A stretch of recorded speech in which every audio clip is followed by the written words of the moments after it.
तो दोस्तों स्वागत है आपका solution in the Abhishek YouTube channel पर, जहां पर हम आपको रिवीजन सीरीज प्रोवाइड कर रहे हैं टॉपिक वाइज करंट अफेयर्स, जिससे कि आपको जीके में हेल्प मिल सके आपके हर गवर्नमेंट एग्जाम्स में। तो शुरू करते हैं हमारे आज के टॉपिक से, जो कि है खेल के बारे में। खेल में जितने भी चेंजेस आए हैं, बड़े सुधार आए हैं, वो सब के बारे में।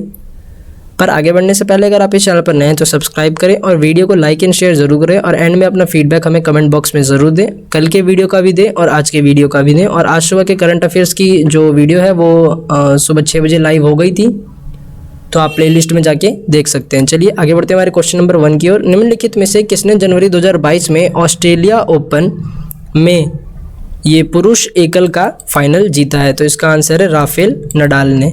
अब देखिए यहाँ पे मैंने ये टॉपिक का वो भी लगा दिया है कि 24 जनवरी से लेकर 31 जनवरी तक जितने भी अच्छी चीज़ें हुई है खेल के बारे में, वो सब इसमें कवर करा है, और ये है 7 दिन का। इसका मतलब ये है रिवीजन सेट। चलिए आगे बढ़ते हैं। आपको ये सब कोई भी चैनल प्रोवाइड नहीं करेगा, इसलिए हम आपके लिए लाए हैं, जिससे कि आपकी जीके और स्ट्रांग हो जाए। अब स्पेन के राफेल नडाल ने 30 जनवरी 2022 को ऑस्ट्रेलियन ओपन के पुरुष एकल फाइनल में रूस के जो डेनियल मेदवेद हैं, इसको 2-6, 6-7, 5-6, 4-6, 4 और 7-5, ये 5 पता है क्या है, दोनों के 5-5 ही हुए, इसलिए ड्रॉ हो गया। तो एक बार ड्रॉ भी हुआ था, और इन्हें हराकर रिकॉर्ड कौन सा 21वें ग्रैंड स्लैम खिताब अपने नाम जीता है इन्होंने। मेलबर्न के रोड लीवर एरिना में आयोजित करा गया था। 21 ग्रैंड स्लैम खिताब जीतने वाले पहले व्यक्ति बन गए हैं। ये खिताब जीतकर रॉजर फेडरर और जो नोवाक जोकोविच है, इनको भी इन्होंने पछाड़ दिया। तो कॉन्ग्रेचुलेशन इनको भी हमारी तरफ से, राफेल नडाल जी को। बहुत अच्छा मेहनत करा, सब देश के खिलाड़ी मेहनत करते हैं। निम्नलिखित में से किसने जनवरी 2022 में ऑस्ट्रेलिया ओपन महिला, ठीक है, एकल का खिताब जीता है? तो इसका आंसर ज़्यादातर लोग लगाएंगे सेरेना विलियम्स, पर इसका आंसर है एशले बार्टी। इसका आंसर है, आपको सेरेना विलियम्स का नहीं लगाना है, एशले बार्टी का लगाना है। चलिए आगे बढ़ते हैं। ऑस्ट्रेलियाई टेनिस खिलाड़ी एशले बार्टी जो है, ये एशले बार्टी, इन्होंने 29 जनवरी 2022 को अमेरिकी डैनियल कॉलिंस को हराकर ऑस्ट्रेलियन ओपन महिला खिताब जीता है। अब बार्टी 1978 के बाद ऑस्ट्रेलियन ओपन एकल चैंपियनशिप जीतने वाली पहली ऑस्ट्रेलिया खिलाड़ी बनी है, और इन्होंने 2019 में फ्रेंच ओपन और 2021 में विंबलडन जीता। 100 से अधिक हफ्तों तक इन्होंने दुनिया में नंबर 1 रैंक वाली ये महिला खिलाड़ी रही हैं। चलिए आगे बढ़ते हैं। अब हिमाचल प्रदेश में ice hockey association of India द्वारा आयोजित 9वीं राष्ट्रीय महिला आइस हॉकी चैंपियनशिप किस टीम महिला, ये भी महिला की है, इन्होंने जीता? तो इसका आंसर है ऑप्शन नंबर 4, लद्दाख ने। चलिए आगे बढ़ते हैं। अब लद्दाख महिला टीम ने हिमाचल प्रदेश में ice hockey association of India द्वारा आयोजित 9वीं राष्ट्रीय महिला आइस हॉकी चैंपियनशिप ये आयोजित करी है, जीत ली है एक तरह से। और जो ये 15 से 21 जनवरी तक हुई थी चैंपियनशिप, 2022 तक हिमाचल प्रदेश के काजा क्षेत्र में हुई थी। चैंपियनशिप में दिल्ली, लद्दाख, हिमाचल प्रदेश, चंडीगढ़, तेलंगाना और भारत तिब्बत सीमा पुलिस की 6 टीमों ने भाग लिया। तो ये इंपॉर्टेंट है, टीमों के नाम आपको याद करने पड़ेंगे। अब किसने औपचारिक रूप से जनवरी 2022 में देश की पहला पैरा बैडमिंटन अकादमी शुरू करने के लिए एजस फेडरल लाइफ इंश्योरेंस के साथ जुड़ने की घोषणा करी है? तो इसका आंसर है गौरव खन्ना जी ने, ऑप्शन नंबर 1। आगे बढ़ते हैं, इनके बारे में क्या बोलते हैं, डिटेल फॉर्म में जानते हैं। अब जो द्रोणाचार्य पुरस्कार विजेता हैं, ये भारतीय पैरा बैडमिंटन टीम के राष्ट्रीय कोच गौरव खन्ना, इन्होंने जनवरी 2022 में देश की पहली पैरा बैडमिंटन अकादमी शुरू करने के लिए इन्होंने घोषणा कर दी है। अब किसके साथ करी है? एजस फेडरल लाइफ इंश्योरेंस के साथ। अब इन्होंने लखनऊ में स्थित उसके उद्देश्य 2024 पैरालंपिक में भारत पदक के अवसरों को सुधार करना है। और जो उन्होंने एजस फेडरल हैं क्वेस्ट फॉर फियरलेस शटलर्स, क्योंकि बैडमिंटन से रिलेटेड है, तो इसका कार्यक्रम का भी जो अनावरण है इन्होंने करा। चलिए आगे बढ़ते हैं। जनवरी 2022 में हॉकी महिला एशिया कप में निम्नलिखित में से किस टीम ने कांस्य पदक जीता? कांस्य पदक जीता है भारत ने। चलिए आगे बढ़ते हैं। भारत की महिला हॉकी टीम ने 28 जनवरी 2022 को हॉकी महिला एशिया कप में जो चीन को 2-0 से हराकर कांस्य पदक जीता।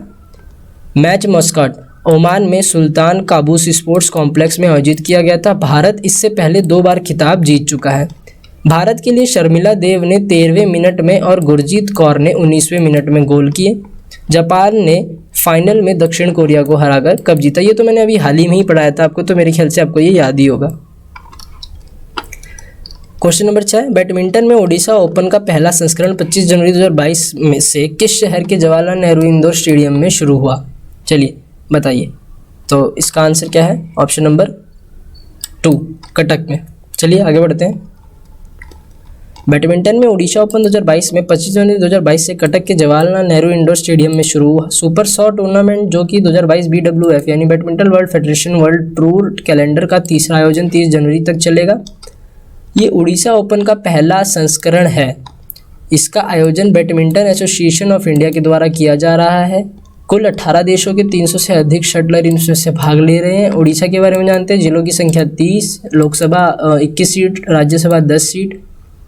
राजकीय पशु सांबर हिरण, राज्य पक्षी भारतीय रोलर, राष्ट्रीय उद्यान और बांध और पंजीकृत GI या PDF डाउनलोड करके पढ़िएगा, क्योंकि मुझे आपको ये बहुत जल्दी पढ़ाना है, तो आपका टाइम मैं ज़्यादा वेस्ट नहीं करना चाहता। आप ज़रूर लेकिन एक बार इसे रिवाइज कर लीजिएगा।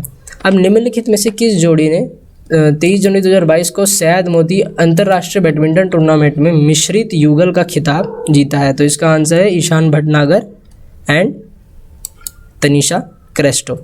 चलिए इनके बारे में डिटेल फॉर्म में जानते हैं। अब ये दोनों हैं उम्दा खिलाड़ी, इन्होंने सैयद मोदी अंतर्राष्ट्रीय बैडमिंटन टूर्नामेंट में मिश्रित युगल खिताब जीता। शिखर संघर्ष में T हेमा नागेंद्र बाबू और श्रीविदेव गुरजादा को 21-16, 21-12 से हराया गया है। अब जो अर्नॉल्ड मर्केले और लुकास जो केलरबाउट के बीच में पुरुष एकल शिखर मुकाबले को 9 मैच घोषित किया गया था, क्योंकि फाइनल प्रतियोगिता में से एक कोविड-19 पॉजिटिव था। अब बैडमिंटन वर्ल्ड फेडरेशन के बारे में जानते हैं। स्थापना 5 जुलाई 1934 कुआलालंपुर मलेशिया में इसका मुख्यालय है। राष्ट्रपति कौन है? Paul Erik Hoyer Larsen. चलिए आगे बढ़ते हैं क्वेश्चन नंबर 8 की ओर। निम्नलिखित में से किसने जनवरी 2022 में सैयद मोदी अंतर्राष्ट्रीय बैडमिंटन टूर्नामेंट में महिला एकल का खिताब जीता है? अब देखिए आप इसमें क्या बोलते हैं, कन्फ्यूज मत होइएगा, मैं फिर से दिखा देता हूँ। इसमें लिखा है कि मिश्रित युगल का खिताब जीता है, और इसमें महिला एकल क्या यानी वुमेन्स सिंगल का ये जो है खिताब जीता है। तो कौन हो सकता है आपके हिसाब से? PV सिंधु। ये भी हमारी उम्दा खिलाड़ी हैं हमारे देश की। इन्होंने भी हमारे देश का नाम रोशन करा है, जैसे नीरज चोपड़ा ने करा है। 2 बार की ओलंपिक पदक विजेता PV सिंधु ने 23 जनवरी 2022 को सैयद मोदी अंतर्राष्ट्रीय बैडमिंटन टूर्नामेंट में महिला एकल खिताब जीता है। लखनऊ के बाबू बनारस इंडोर स्टेडियम में इन्होंने मालविका जो बंसोड़ है, इन्होंने 21-13, 21-16 से हराया है। 2017 में BWF world tour super 300 event में शामिल होने के बाद ये उनका दूसरा सैयद मोदी खिताब है। तो इन सब चीज़ों के लिए तो आपको कमेंट बॉक्स में जय हिंद तो जरूर ही लिखना चाहिए, अगर आप देश से बहुत ज़्यादा चाह के भी प्यार करते हैं तो इसलिए। बाकी हम आगे बढ़ते हैं। निम्नलिखित में से किसने चौथे वर्ष के लिए महाराष्ट्र ओपन टेनिस टूर्नामेंट के साथ अपनी साझेदारी का विस्तार किया है, जो 2022 के लिए शीर्षक प्रायोजक होगा? चलिए बताइए। तो इसका आंसर है option number 1 Tata motors. Tata motors ने Tata open Maharashtra tennis tournament 2022 के लिए शीर्षक चौथे वर्ष के लिए बढ़ा दिया है, और इन्होंने प्रायोजक कराया, मतलब इन्होंने ही आयोजन कराया। 31 जनवरी से 6 फरवरी तक ये स्टेडियम में होगा। कौन से स्टेडियम में? बालेवाड़ी स्टेडियम में। दक्षिण एशिया का एकमात्र ATP association of tennis professional tournament और भारत का सबसे पुराना अंतर्राष्ट्रीय खेल आयोजन है। अब इस साल शीर्ष 100 में से 9 खिलाड़ी मैदान में हैं। भारत की ओर से यूकी भंबारी सिंगल्स सब जो स्पर्धाओं में खेलेंगे, जबकि डबल्स में रोहन बोपन्ना और रामकुमार रामनाथन के सीधे प्रवेश हासिल करा जाएगा। अब ये टूर्नामेंट का चौथा संस्करण है। चलिए आगे बढ़ते हैं।